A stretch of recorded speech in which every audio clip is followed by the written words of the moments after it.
Well, hello and welcome back to our podcast, Ayahuasca Assisted Therapy. Today is another special edition, special episode. I'm just like so happy to be here with my sister, Sherry. And we were just saying that it's like almost 10 years that we met the first and the last time in person.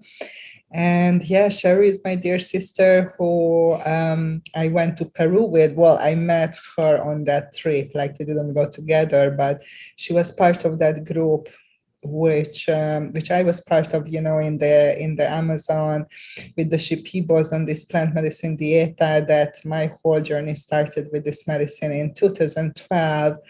So yeah, we kept in touch a little bit through social media, and now she's here in Mexico where I live, doing a little vacation and just taking some time off. And it's just like we were just saying that I feel this with a lot of people, who you sit with multiple times with the medicine, that you just bond, and it's really a family. And we were saying that, it was just like we met like last week or something. It was just that connection and that sisterhood. So I'm just like so happy and also excited, from the perspective of this. Podcast where we talk about the preparation and the integration, because Sherry has this unique story that she did that medicine journey, and she will tell you more about it. And then that was her journey with the mother ayahuasca. So what I was really curious about, and we had this chat on the beach yesterday, that how is her spiritual path and her healing journey have been, since we took that big leap of faith and that step, in the Peruvian jungle. And yeah, we just shared a little bit, and she has so much wisdom and light and love to share, that I thought that it would be great to record this so other people can also receive, all these gifts and the beauty and the love and the wisdom, that we gathered along our path. So thank you, sister, for doing this with me. And so happy to have you here. Welcome, welcome, welcome. And just tell us a little bit about yourself and whatever you think people should know about you right now, if you want to share anything about you or where you are in your life. Well, thank you, Nina, for having me on your podcast. And I am more than happy to share where I've been since that journey. So basically, what I have found is that working with the mother, there were certain things that I wasn't able to release at that time that I was still holding.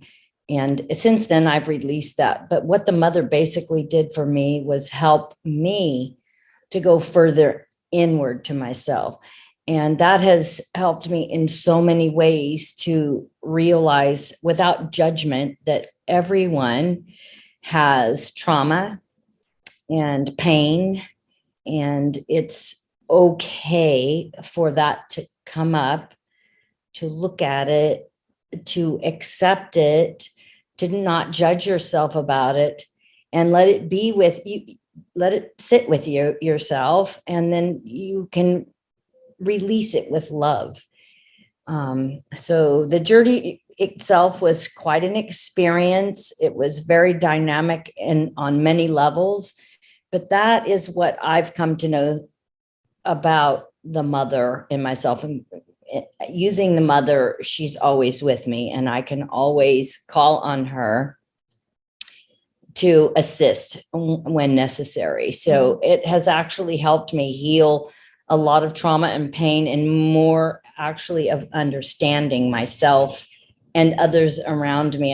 And it really allows me to be non-judgmental. It helped me define my boundaries of who I am as a woman, as a human, and not judge others for where they are on their journey, because everyone is at a different level. And so it's more of an acceptance of our humanness and what we came here to do as humans. But actually, we are so much more than that. We have so much more power than what we think we do. So, right.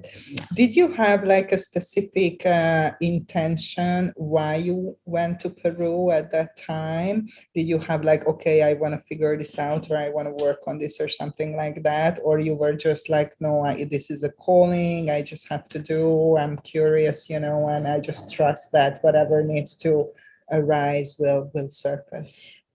Yes, I did have specific intentions for going, and the basic intention was for my own personal healing, because I thought if I healed myself, it would resonate out to my family and help heal the whole dynamic. But it was actually like lighting a stick of dynamite.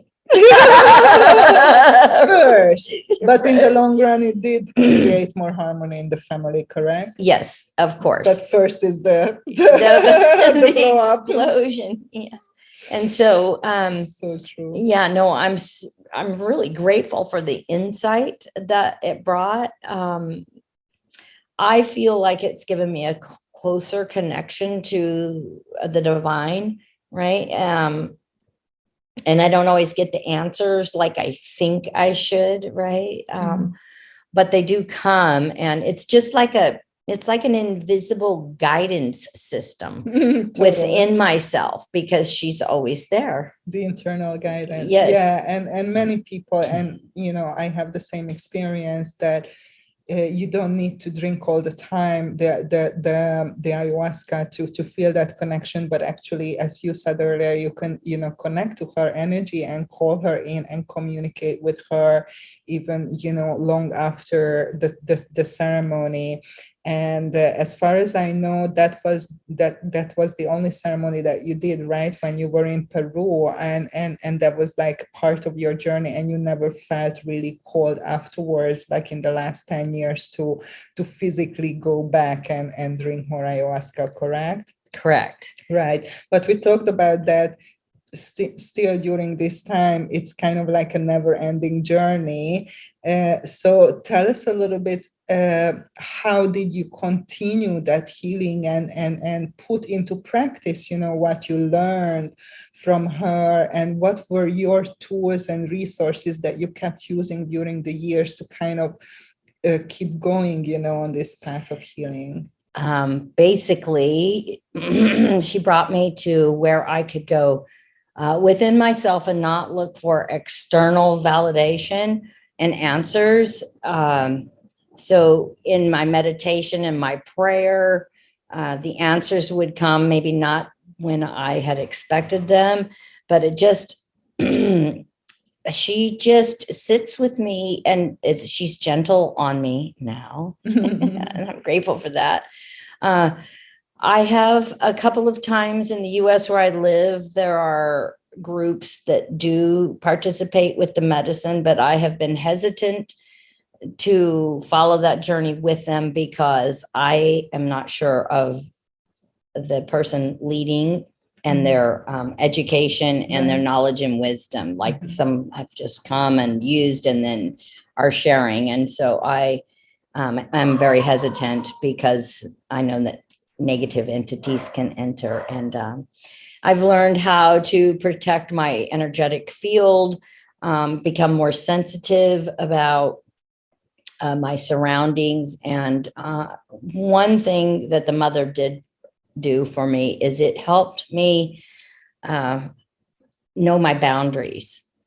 And also not to, excuse me, not to let anyone just into my life, because I realize that it's all an energetic connection. And sometimes their chaos can manifest in our worlds. And I have so much to work on and release that I didn't want to collect anymore. My journey is to release all my karmic debt this lifetime. Wow. So, it's a work. Good luck with that. Right. We know that, but that's still my intention. Yeah, totally. So the mother brought to light certain things in my life that I needed to look at and in myself. Because can you share an example for people just to understand, like, what kind of stuff we're talking about here? Okay. Yes. I wanted to know uh, who my guides were. And that was an intention, was to see my guide. And I did see my guide, although we didn't have a conversation. It happened to be a man, a native man, kneeling by the water, and was dark, and he had long, beautiful black hair, but he was squatting at the water. So I'm not sure what he did. So part of my mission is to always bless the water, pray for the water, put the good vibes in it, because we know that prayer and positive input changes the molecular structure of the water, and our bodies being at least 70% water. If we do that to the water, then we're putting all of that beautiful, positive, high vibrational frequency within ourselves. And when we do that for ourselves, then it does radiate out to all of humanity and the planet. And I think that's part of our mission at this time. So it just helped me look further in myself and be more in alignment and more centered and focused and balanced, and not to be a hot reactor in the world, to respond in kind rather than in anger or anxiety. So I've seen that big change in my life because of it. It's huge. Just, most of us are just acting out from those triggers and reacting and following, the same patterns as we were imprinted in and encoded in at the beginning of our journey. So to stop that and to take your power back and to choose, how to respond in any situation with awareness, that's kind of a pretty big deal, right? So I think so. What helped you to do that, apart from obviously working with the ayahuasca? Like, how do you practice this, or like how did it look like, in practice in your life? In practice, it's a daily practice for me. I practice the gratitude, and with that has changed my thought process. I've had some traumatic brain injuries, and so looking back, I can see that my brain maybe didn't heal in the way that it could, and so this helped to bring me back to maybe where more neurotransmitters are speaking and communicating with one another, instead of explosive behavior like everybody does when they get upset. I just like take a deep breath. I remove myself from the situation. I give myself time to think about it, pray about it, so I can move forward and eliminate that chaos out of my life, because I kind of live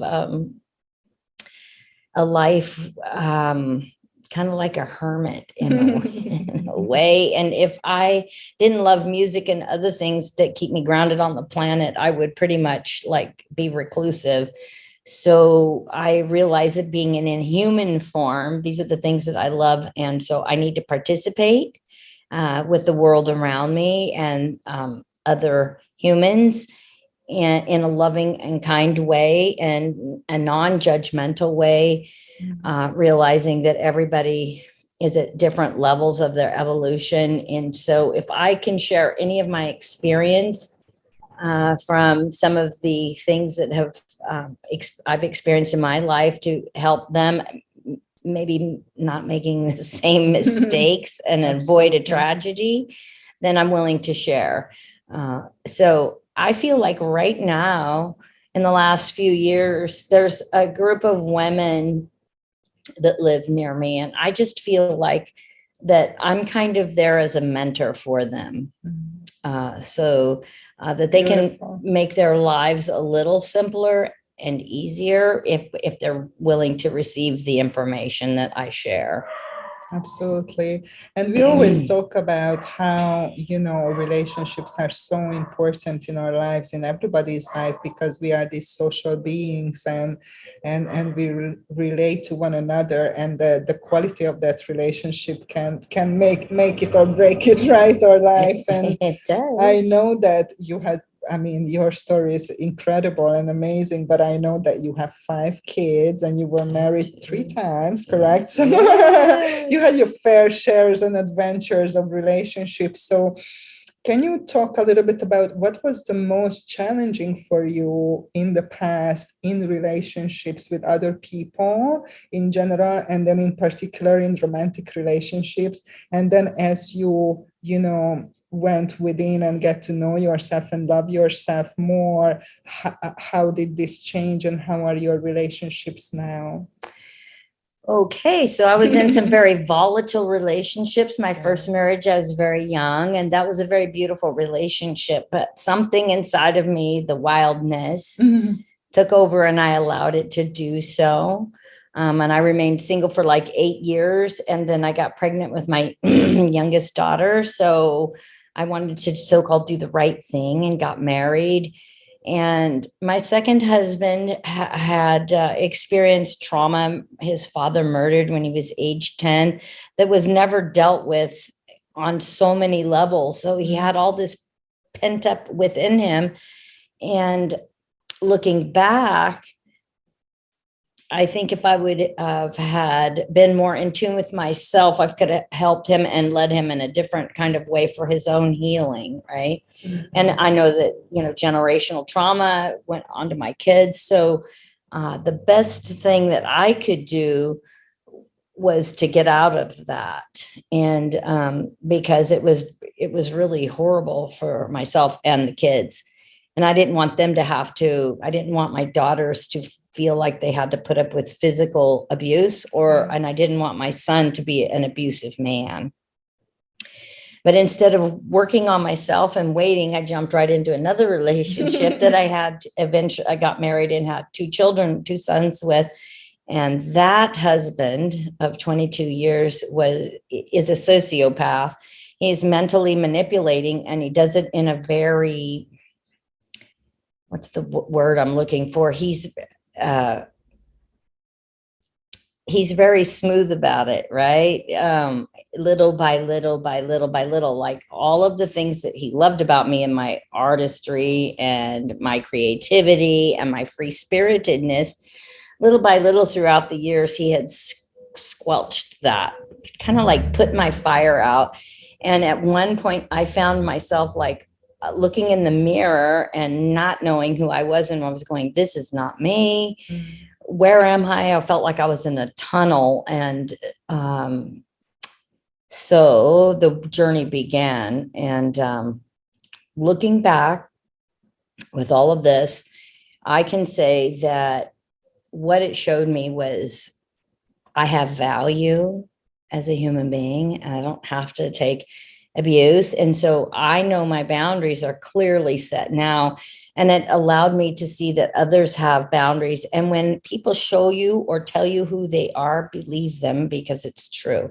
You can't go into a relationship thinking you're going to fix somebody. It's not your job. It's their job. It's our job to work on ourselves, to become lighter, hold more light. And it's not so much about me. I pretty much do my work for me, because I realize if I stay centered and focused and balanced, then that is what I'm sending out for everyone else as we're going through this time of ascension. Right. And as you said, oftentimes we don't have, especially women, healthy boundaries, and we go along, with abusive situations because somewhere deep down we think that's what we deserve, or that's what we are worthy of. And I think, for me, this journey was a lot of undoing this program and coming back to that self-love and loving myself. And as you said, knowing that I deserve, all the good things as everybody else, of course. And once you start to love and respect yourself more, it's easier to put a boundary and to say, this is not okay for me. while you're, at the beginning, when I was like in my 20s, I hated myself. I clearly remember, and I had very destructive relationships with other people as well, because I had a destructive relationship with myself, inside of me. And that healing, in a way, I think was a lot about learning to love and accept myself and see who I truly am. And the consequence of that was like the better boundaries and better communication and so on and so forth. Like, what do you think about this? I believe that to be very true. I did have to learn to love myself because I didn't. And I just let people in my life use me as a doormat. I never said no. I didn't know how to say no for anything. And that brought me closer to center and to the realization. And I did have to learn to love myself in all of my so-called imperfections that we as humans have, because there is no such thing as a perfect human or a perfect body or perfect looks or any of that. And so once I started implementing self-love, when I went through my last divorce, which was 10 years ago, when I met Nene in the jungle, that's when the ball started rolling. And I came home and realized, I need to date myself. So I took myself out for delicious meals. I bought myself, because I had so many children and always worked, everybody else came first. So then I started treating myself to all the beautiful things that I loved, not extravagantly, but nurturing myself, and I gave myself time to relax. I take a lot of hot baths. I do that a lot to release and relax my tension from the exterior world. And so as I started loving myself, that let me know that I have value and that I have boundaries. And so loving yourself, you can't really, truly, unconditionally love anyone else unless you unconditionally love yourself. I mean, we all have issues with that, right? Totally. And you talk about the destructive behavior. I had very destructive behavior as a young person. I was wild and free and blew with the wind. And, not realizing that there were consequences in the end for those actions. And so I look at all of that in very much detail now before I step forward, right? I'll allow people in to be friends. And it takes time for people to let down their masks so you can see who they really are and where they are in life. So, true. So true. And I just do love myself in all my imperfections, because I am imperfect on this planet, but the divine creator, I am perfect in the divine creator's eyes, right? And I have to honor that. Yes, very much so. Right. And I try to look at everyone when I greet people on the street and smile and say hello. I try to send love to each being, not knowing where they're at in their journey. If they may have just lost someone or their favorite pet, or are suffering from depression, because that is huge for the human population. And look at the suicide rates, and now with children as well. So that is something that really needs to be looked at. And I found myself in the seasonal depression, because I live way north where it's cold, and I'm from Northern California where it's warm, and found myself all winter being really sad and really didn't care if I was on the planet anymore. And I said, this is not good. And so I started taking my vitamin D3, which the sun provides to us. And I took a trip to LA to get some sunshine, but it still quite wasn't enough. And I just made the decision to get up and come south. And I am so happy I did. And so me too. Yeah, well, I'm glad you too. We talked a little bit about, art in general, and you are a wonderful artist. We're gonna put in the description your internet address where people can see your art. and how art is a form of therapy, even either if you do it just as a hobby or if you do it professionally. I know that you went back to school to study art, right, after our trip. That was after Peru, right? I had just started back to school and took Right. 3 weeks off out of my first term of college to get to go to the jungle because I had already, said I was going and paid for my trip. And so I wasn't going to let anything stop that journey because I felt it was very important on this wheel of healing that I was embarking Absolutely. upon. So how would you say, art is your tool, for healing and expression? Like what can you say about that? Because I also use art, and just want to talk about how art is such a powerful form of, just tool of expression and healing, and just sometimes we don't have words for certain things, or we That's don't right. even know, what is exactly that we want to express, and I feel art can be a very powerful tool, in those cases. So how do you see your art, and how your art assists you as a person, and as a spiritual being? Well, art is something I've done all my life. And when I went back to school, um, I changed my major like 3 times because I was focusing on the material world and financial abundance. So as I would go into these majors, I was realizing, I didn't like the corporate world when I was there. I didn't really fit in. It wasn't a good fit for me. And I just made up my mind. I said, I'm just going to get my art degree like I wanted to do when I was 20. Um, so the expression of art for me it's a release of creativity. So I do black and white film photography, and my photography is not like the general photography realm. Like if you hired a wedding photographer, I focus pretty much on intimacy and love and all the ways it's actualized in the world. So it doesn't matter who or what, right? And it could be your pet. It could be non-traditional couples like, gay and lesbian couples or the transgender community. It doesn't matter. And I try to focus in on the expression and the emotion coming out of the people when I photograph them. So to me, that is viewing the world through my lens of love and how I see it. Yeah. And then with I paint also. Actually, I can work in all mediums, but those are the 2 mediums that I pretty much have been working in the last 5 years.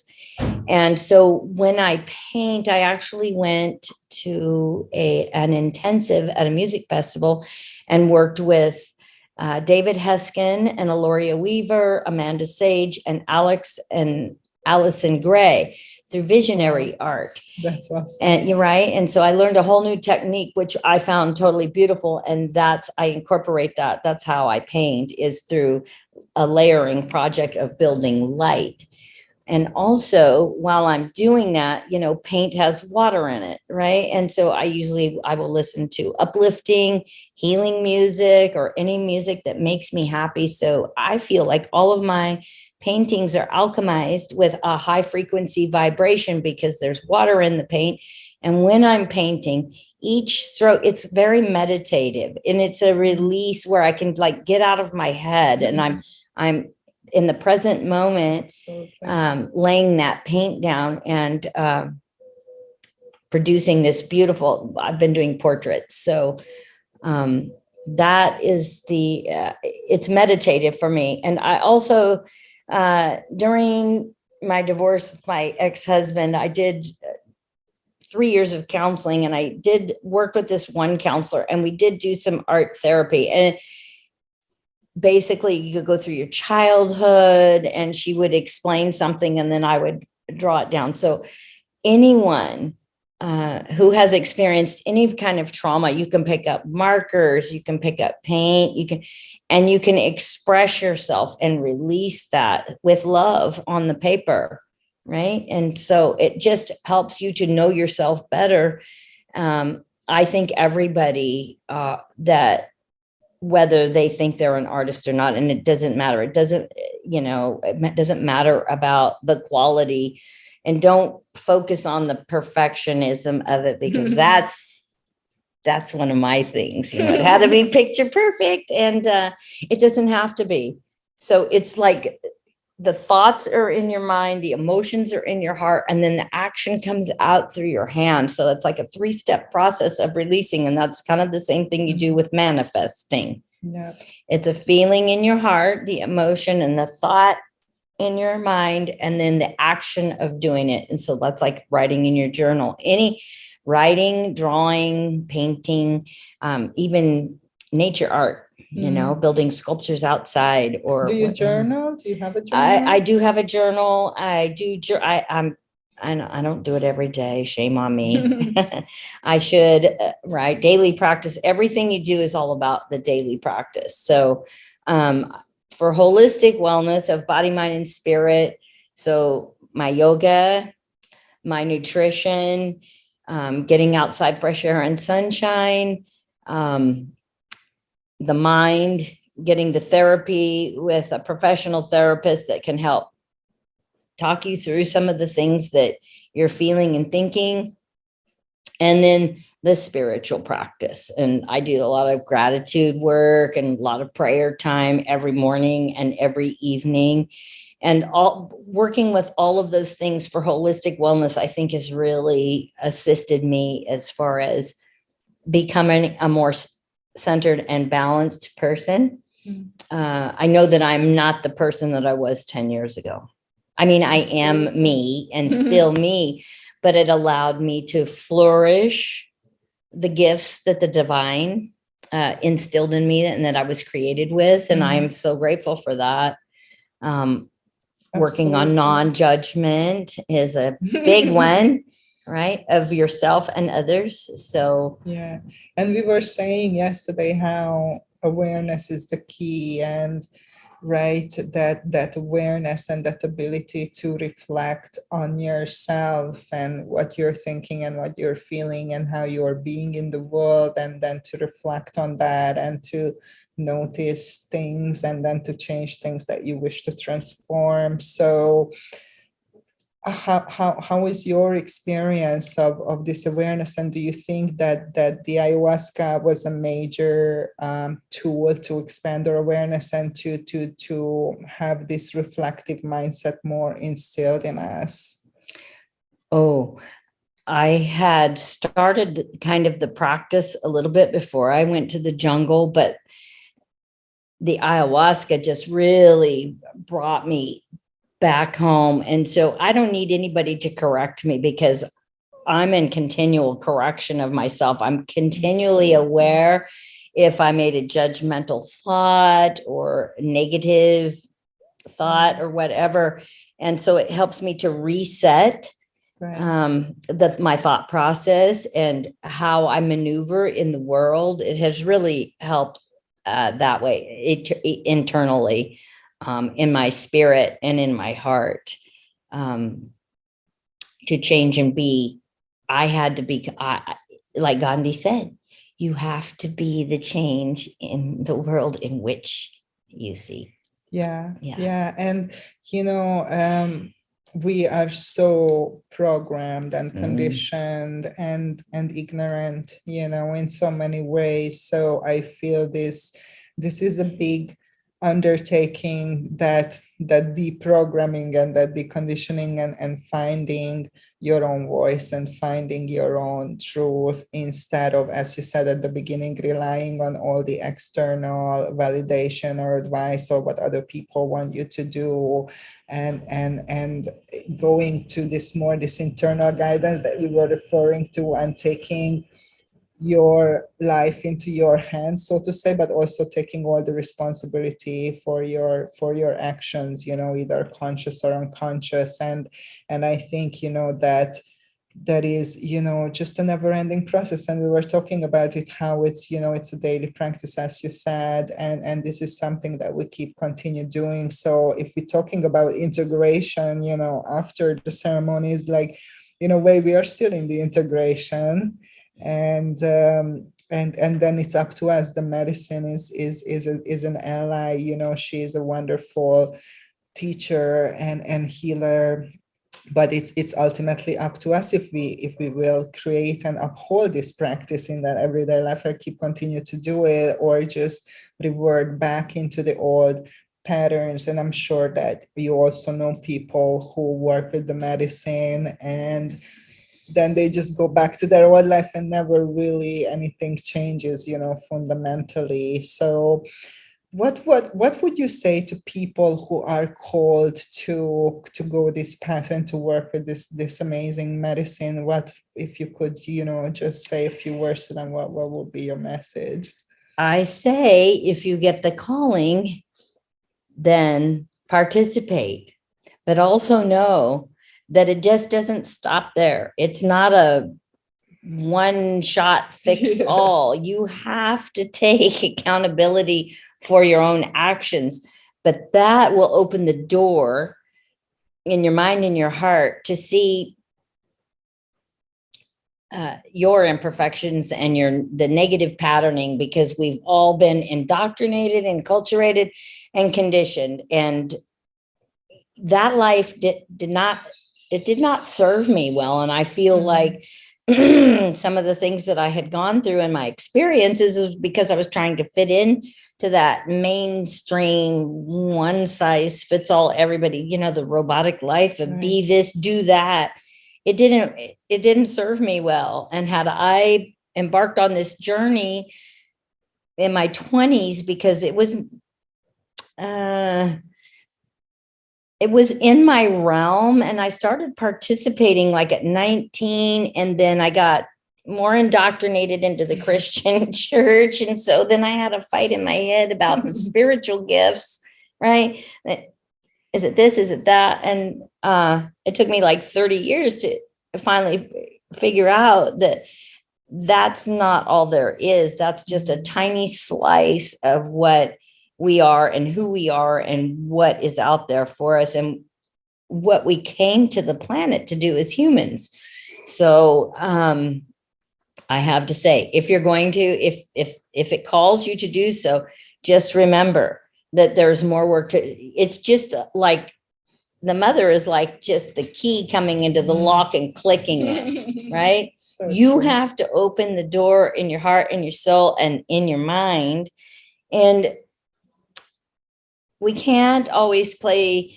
I was in a state of victimhood when I went and worked with the mother, right? I knew I needed healing, but it also opened up to me so I could accept and acknowledge my own shadow. I think it's really important to look at that. And so that's where self-forgiveness comes in. And then no matter what, who or what has happened to you or been done to you, you can forgive them in peace because you have forgiven yourself, because we are not perfect. And so that's a huge repeating cycle that definitely have to break. It's the blame game and be in the victimhood. And yes, we have all suffered being on the planet because of the circumstances, because we allowed ourselves to get into those circumstances. And I look at it this way, it's always a lesson. Right? What are you going to take from it? Right. So I am more gentle with myself because I'm not perfect and I have committed crimes against humanity, just like everyone else. I have some of the people that I've really hurt in my life. I have in the past, even before I started this journey, asked them for forgiveness. Right. So if I can forgive myself for my own wrongdoing and hurting others in my shadow side, then it just makes it easier for me to forgive the next person that has wronged me. There is one person that I still haven't totally forgotten, my ex-husband who was molesting and raping my daughter. As a mother, I felt huge guilt because my daughter didn't come forward for 15 years. So it was already old news, and he was so mentally manipulating that he destroyed the family. He turned all my children against me. I was the wicked, bad one. And part of that, I'm still wearing that shoe for some of my children. So it's our family is totally not healed all the way, but things are moving forward. So I'm appreciative of that. And I got to forgive him. And sometimes I try to see him as a being of light and what his mission is, right? Maybe that was his mission this lifetime. I mean, I have no way of knowing, and our agreement on the other side was so. Right. Yeah, these are those, when you translate these words and the forgiveness and what does that mean? And then these are these practical situations when, okay, it's easy to say something and how you're going to actually to put that into practice, when you experience something like that. But I think, that we have this motto, that you are the healer and love is the medicine. And as you said as well, we have the power and the responsibility to heal ourselves and to change our lives for the better. And how this is happening is through that love and acceptance that first you extend towards yourself. Mm-hmm. And once you are able to do that, because, ultimately, ultimately your question probably is, how did I choose this man?